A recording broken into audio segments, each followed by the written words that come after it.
ప్రజల చూపు, ప్రజల స్వరం, నిజం మీ ముందుకు తీసుకొచ్చే మీ విశ్వసనీయ వార్తా వేదిక రాచకొండ న్యూస్ టీవీ.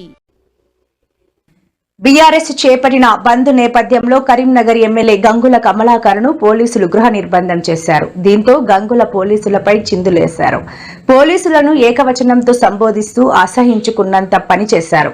పోలీసులతో మాట్లాడుతూ ఇది మా ఇల్లే, మమ్మల్ని ఎలా నిర్బంధిస్తారంటూ ఆగ్రహం వ్యక్తం చేశారు. బయటకు వెళ్లేందుకు ప్రయత్నం చేసిన గంగుల పోలీసులు అడ్డుకోవడంతో ఆవేశంతో ఊగిపోతూ దొంగలను పట్టుకోవడం చేత కాదు కానీ మమ్మల్ని పట్టుకుంటారా, హే జరగయ్యా అంటూ చేసిన వ్యాఖ్యలు సోషల్ మీడియాలో దుమారం రేపుతున్నాయి. ఇది మా ఇల్లేనా సార్? అది మా ఇల్లే. అది మీడియా మాట్లాడదా పోతానే దొంగలు పట్టుకున్న చేత కాదు నన్ను పట్టుకున్నాను జరగ మీడియా మాట్లాడదా పోతానే దొంగలు పట్టుకున్న చేత కాదు నన్ను పట్టుకున్నాను జరగ